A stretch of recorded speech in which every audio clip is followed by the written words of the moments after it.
Atualmente, as economias de todos os países estão interligadas, havendo uma integração cada vez maior dos meios de comunicação, dos mercados e dos transportes. Este processo de interligação das economias ficou conhecido como globalização. Com essa maior interação entre os países, as relações econômicas internacionais desempenham um papel fundamental para as nações.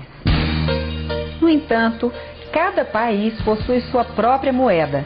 Para que as transações econômicas aconteçam entre eles, é preciso que haja uma regra de conversão que permita a comparação entre moedas diferentes.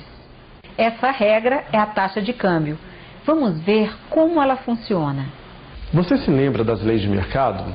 Quando existe excesso de mercadoria, a tendência é que seu preço caia. Quando existe falta, seu preço deve subir. O mesmo acontece no mercado cambial. Basta imaginar a moeda estrangeira como se fosse um bem e a taxa de câmbio como se fosse seu preço.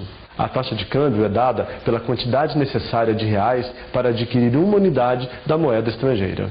$1 vale R$1,80. €1 vale R$2,60. Por simplificação, estaremos sempre comparando o real ao dólar. No entanto, a taxa de câmbio existe entre todas as moedas, como a libra, o peso e o iene. Voltando então às regras do mercado, se os agentes no Brasil procuram muito pelo dólar, a demanda por moeda estrangeira é alta. Com isso, seu preço deve subir, ou seja, a taxa de câmbio deve aumentar, indo, por exemplo, para R$2. Quando temos um aumento da taxa cambial, dizemos que houve uma desvalorização cambial, pois a moeda nacional sofreu uma perda no seu poder de compra. Vamos supor agora o contrário. Há um excesso de dólar no mercado brasileiro, ou seja, a oferta de moeda estrangeira está alta. Se um bem existe em abundância, seu preço deve cair. Dessa forma, a taxa de câmbio sofre uma queda. Se antes cada dólar valia R$1,80, agora, por exemplo, o dólar passa a valer R$1,50. Quando temos uma queda na taxa de câmbio, dizemos que aconteceu uma valorização cambial, pois houve um aumento do poder de compra da moeda nacional. A taxa de câmbio de equilíbrio é resultado da interação entre a oferta e a demanda de divisas. No gráfico, isso acontece onde a curva da oferta intercepta a curva da demanda por moeda estrangeira. Mas o que pode mudar a demanda por dólares ou a sua oferta no mercado brasileiro? Os exportadores vendem mercadorias produzidas no Brasil para o exterior. Em contrapartida a essa venda, os exportadores recebem moedas estrangeiras. Para poderem usar essas divisas no Brasil, os exportadores precisam trocá-las por reais. Assim, se as exportações aumentam, acontece um excesso de dólares no mercado brasileiro, o que faz com que a taxa de câmbio caia. Agora pense no caso dos importadores. Eles compram bens produzidos no exterior e, para tanto, precisam enviar dólares para os outros países. Mas para conseguir esses dólares, eles precisam trocar seus reais pela moeda estrangeira. Assim, se as importações aumentam, acontece uma maior demanda por dólares no mercado interno, o que faz com que a taxa de câmbio aumente. A taxa de câmbio tem uma influência grande em toda a economia do país. Dessa maneira, é importante que o governo estabeleça regras para a determinação da taxa de câmbio. Essas regras consistem nos chamados regimes cambiais. Basicamente, existem dois tipos de regimes. Regime de câmbio fixo, aquele em que o Banco Central fixa o valor da taxa de câmbio.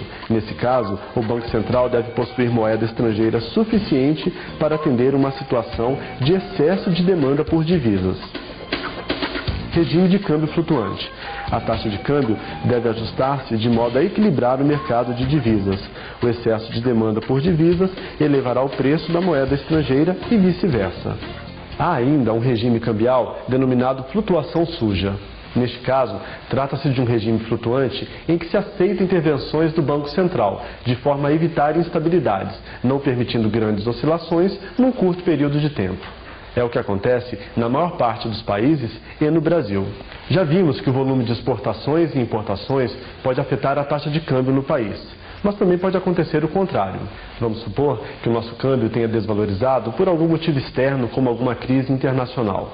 Nesse caso, $1 passa a valer mais reais, fazendo com que os produtos brasileiros fiquem mais baratos e os estrangeiros mais caros. Há um estímulo às exportações e um desestímulo às importações. O câmbio também pode ser usado para controlar a inflação. A isso dá-se o nome de âncora cambial. A moeda nacional é valorizada e passa a ter maior poder de compra no exterior. As importações aumentam, fazendo crescer a concorrência com os produtos nacionais. Isso provoca pressão pela queda dos preços internos. O problema dessa política é que ela representa um custo para o setor exportador e para a indústria nacional. E qual é a relação entre as taxas de juros e de câmbio? Com taxa de juros interna alta, há uma tendência de aumento do fluxo de capitais internacionais para o país. Isso aumenta a oferta de divisas, fazendo cair a taxa de câmbio, o que desestimula as exportações. No caso da queda das taxas de juros, temos um movimento contrário. Bem, já conhecemos um pouco de micro e macroeconomia, e também já entendemos a lógica das transações internacionais. Na próxima aula, veremos como funciona o setor público. Até lá!